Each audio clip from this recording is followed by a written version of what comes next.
Magandang hapon sa inyong lahat, our friends from the media, and we would like to thank you.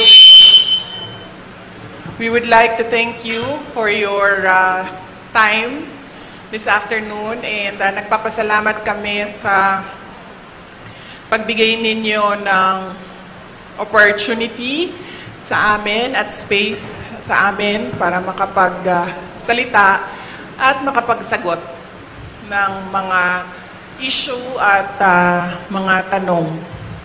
Okay? Okay. Ang taas kasi nung hagdanan. Okay, sige. So, we have our first question from Marisol Abdurrahman of GMA7. Yes, GMA7. Magandang hapon kasi I only have one question and Opo. five follow-up, di ba? Kasi tatlo lang daw pwede lang. Ma'am, have you received already the subpoena po served yesterday by the NBI? Yes, natanggap namin yung subpoena ng NBI and nilagay nila doon na they are investigating grave assault Yes. and violations under Anti-terror. violations under the anti-terrorism law. So what's your... Ang unang-unang ginawa namin is I requested to reschedule the invitation dahil nag-conflict siya sa schedule namin sa hearing ng House of Representatives sa Committee on Good Government. So conflict silang dalawa and pinrioritize namin yung hearing sa House of Representatives kasi kahit man hindi ako umattend doon, umattend ako sa investigation, nakikiusap talaga lagi.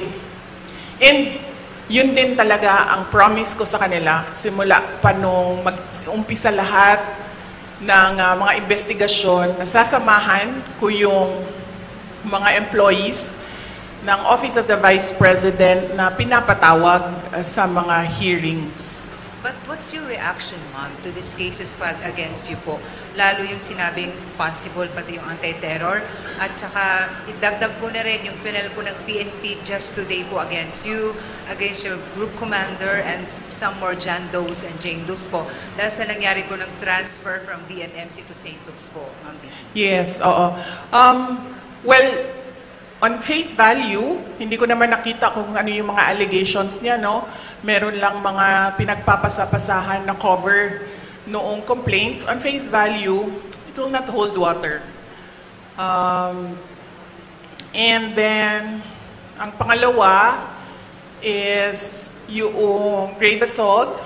I believe, pinipilit na lang talaga nila na gawa ng kaso yung mga remarks ko. And pangatlo, natatawa ako sa violations on the anti-terrorism law kasi sinusubukan nila to reach sa aking properties and assets. Kasi itong violation ng anti-terrorism law, ginawa nila ito kay Congressman Arnie Teves. So they have a playbook on what you do to a person na kakasuhan mo ng anti-terrorism law. So ano ba yun? Ano bang gusto nilang gawin? Kaya sila nag-file or nag-charge ng anti-terrorism law. Gusto nila mag-cancel ng passport. Gusto nila mag-red notice sa international. So hindi ka makakagalaw overseas. Gusto nila mag-amlak. Anti-money laundering violations. So, ibig sabihin nun, i-freeze nila yung pera mo at yung properties mo. Hindi ka makakagastos ng pera at hindi ka makakapasok sa properties mo. At gusto nila mag-issue ng mga search warrants. Anong ginagawa nun? Papasukin nila yung properties mo. And nagtanong ako sa Negros kung anong nangyari doon. Kasi nga, tinitingnan ko yung ginagawa nila and they're doing the Arnie Teves playbook. Ang ginawa nila doon, pumasok sila sa mga bahay, mga properties. Nagsasabi sila, may clearing team kami. Para daw safe mag-search, mauuna yung clearing team, maglalagay ng kung ano-anong baril or kung ano-anong mga posibleng illegal na mga bagay, kasama na droga, ganon. Pagkatapos, papasok ang search team. Pagpasok sa search team, syempre, nandoon na yung mga hinahanap kuno nila. So yan ang sinusunod nila. It's not without precedent ang pag-file nila ng anti-terrorism law. Yung mga sinabi ko ngayon, yun yung gusto nilang gawin. Kaya pinipilit nila na merong violation sa batas. Mag-cancel ng passport, mag-red notice, mag-amlak, mag-issue ng kaliwat kanang search warrant. So ibig sabihin, babalik pa rin tayo dun that this is clearly oppression and harassment for remarks that pinipilit nila to take it out of its logical context. Abogado ako. Alam ko kung anong illegal at illegal. Alam ko kung anong actionable at hindi actionable. Hindi actionable ang maghabilin ka. Hindi actionable yun. Walang active threat kung hindi ako mamatay. Walang mali doon. Walang illegal doon. Sinabi nila kahapon kung sino bang nandoon sa inyo sa interview, press briefing namin. Sabi nila, pinalaki at pinalakas yung security ng First Family, ng President, dahil may threat. So ako, napaisip ako, nilalakasan niyo yung security niya? Ibig sabihin ba nun, papatayin na ako? Why for? Will you double the security? Diba? Itong mga dictators and oppressors, unfortunately, hindi sila magaling mag-isip. Basta lang sila tira, pero hindi nila iniisip na lahat ng sinasabi nila doesn't make sense, especially kapag nagsisinungaling ka, mahuhuli at mahuhuli ka sa pagsisinungaling mo. Kaya nung nakita ko yung NBI, subpoena, nagpatanong kagad ako sa Negros kasi it's not the first time na ginawa nila yon sa isang Pilipino. Sabi ko, anong nangyari sa Negros? Sinabi sa akin kung anong nangyari sa Negros. And sabi ko sa mga lawyers ko, yan ang gusto nilang gawin. I'm sorry, yung sa PNP po, kasi Direk Asod, ikaw yung group commander mo, yung security mo kaya nga raw pa-relieve ng AFP para to face the investigation. Yes, oo. Initially, we are filing charges against them as well. For disobedience, for kidnapping, for robbery. Okay, next question po. Ms. Queenie Casimiro, ABS-CBN News. Yes, ma'am. Good afternoon. Ma'am, do you have any information as to the status, health status of your of Attorney Lopez? And do you have any information when she will be transferred to the house detention? Ma'am, wala po akong update sa status ni Yusek Zulaika Lopez and Miss Gina Acosta, both of whom are admitted sa Veterans Hospital. But nakita ko kanina sa updating namin sa group chat ng opisina, I believe the hospital released a bulletin. Tama ba? Parang nag-release ata ang hospital ng bulletin about updates sa kanila. Ngayong araw na ito, Hindi ako makapagbigay ng update kasi maaga po ako umalis kanina sa hospital. Mga 4 a.m. ako umalis and tulog pa lahat ng tao. But last night, yung pagdating ko sa hospital, ang sinabi lang naman sa akin ng nag-endorse, yung nagbabantay tapos in-endorse sa akin, na hindi pa rin kumakain si Yusek Lopez and si Miss Gina Acosta ang na-endorse sa akin kahapon is masakit yung dito niya. Kasi apparently, pag nawalan ka ng malay and nagiging unresponsive ka, parang kinukurot ba dito? Hindi ko alam kung anong ginagawa. So apparently, sumakit yung dito niya kasi yun yung parang i-arouse ka para magising. So yun yung updates based on sa pakikipag-usap ko sa kanila. Another question po, just very quick. Do you see yourself patching things up with BBM in the future? Do you see that happening at all? Well, I believe, ma'am, that we reached the point of no return. I really believe that we have reached the point of no return. And it is clear, ma'am, na parang they are really going after me. At gusto talaga nila akong tanggalin sa posisyon. And totoo talaga yung mga sinasabi ko na threats sa akin. Bago pa man nangyari yung kaguluhan sa House of Representatives noong nakaraang Friday, documented lahat ng threats sa akin, sa Office of the Vice President Personnel, and even sa aking family. So, gusto kasi mag-Vice President ni Martin Romualdez. At hindi niya alam, ayaw ng mga congressman at ng mga senador na mag-Vice President si Martin Romualdez.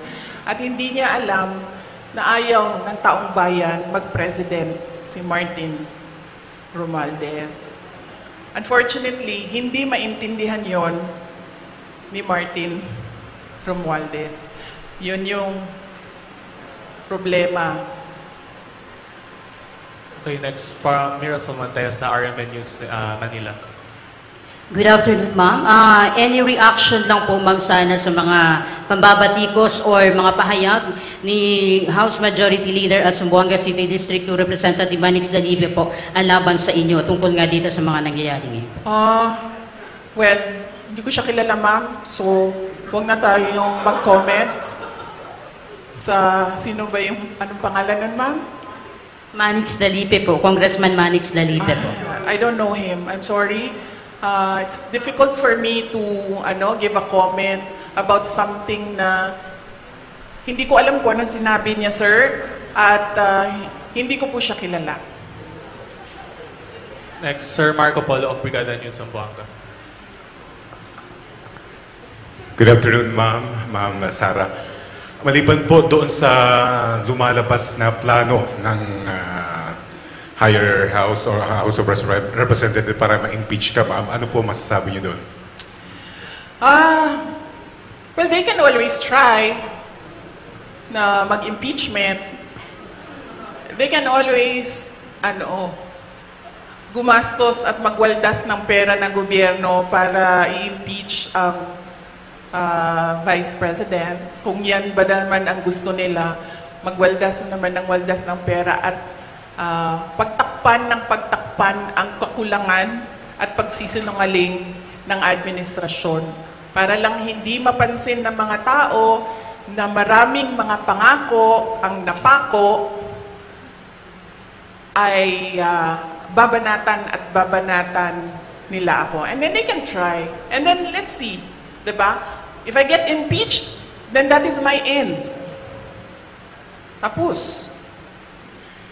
Okay, thank you for that answer, ma'am. And for my last part, sa local front ng Zamboanga City and Zamboanga Peninsula, maliban po sa mga tulong na binigay niyo po tulad ng ayuda sa medical and other, ano po yung mga future na nakalaan po para sa Zamboanga Peninsula, lalo na po dito sa Zamboanga City?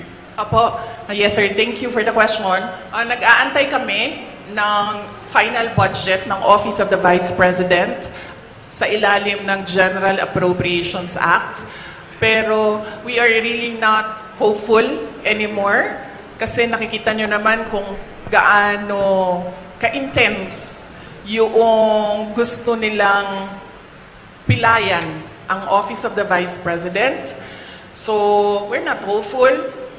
Kung meron mang budget, and then kung ano man yung maibigay na budget, pagkasya namin yung mga projects namin doon.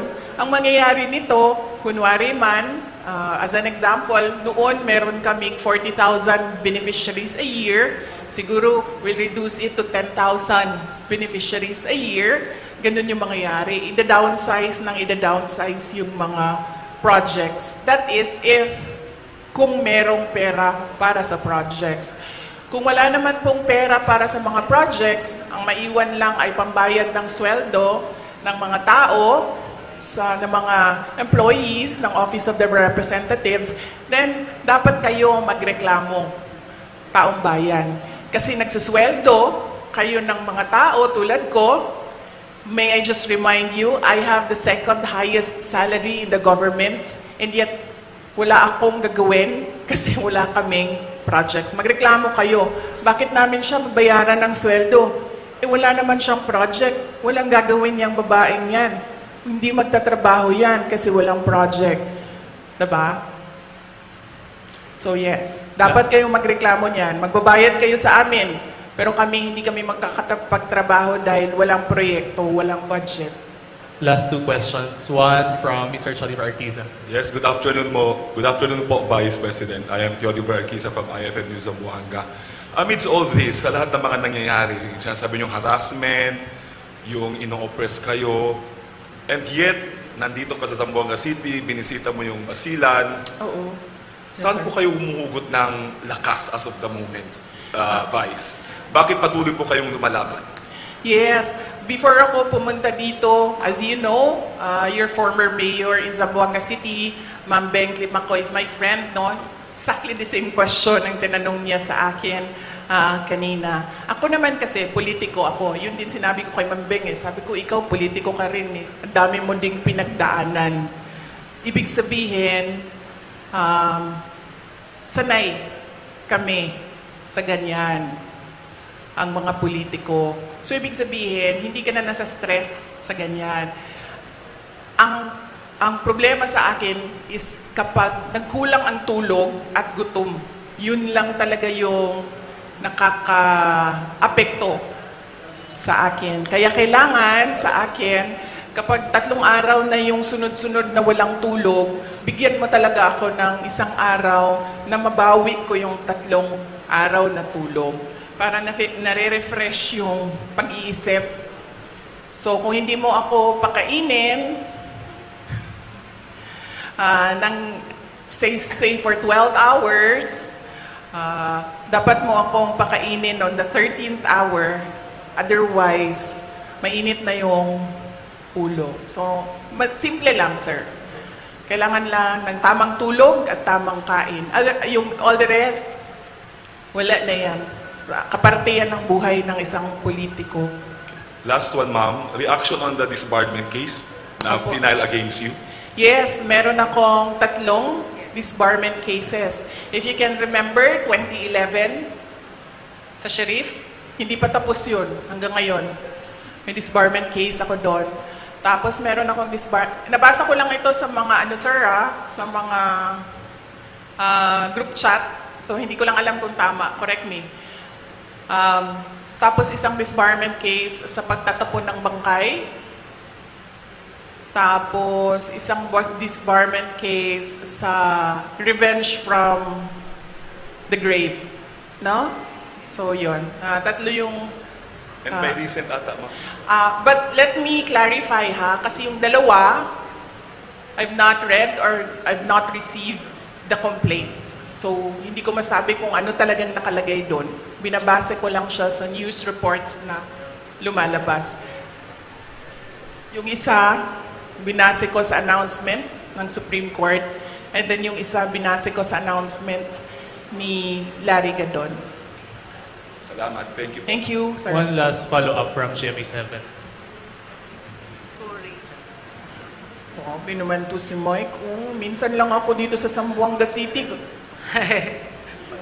Time out daw. Time out. Yes, ma'am. Ma'am, follow up sa question on this, Barmy. So what's your take on that, ma'am, na halos pinagsabay-sabay itong tatlo, tas meron parang pending na magpa-file pa po ng disbarment case against you pa rin po, VP? Oo.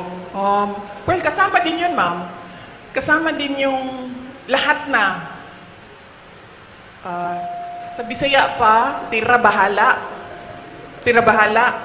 Kung unsay mo dikit, maoy ko anon, may mo daog, ano ba? So, babanatan natin siya, tingnan natin dito kung saan yung tatama. Ana na siya. Ma'am, Last from- yesterday, isa pa. Ma'am, yesterday you mentioned na isang threat sa inyo is yung pag-absorb ng PSG, now PSC, sa inyong BPSPG.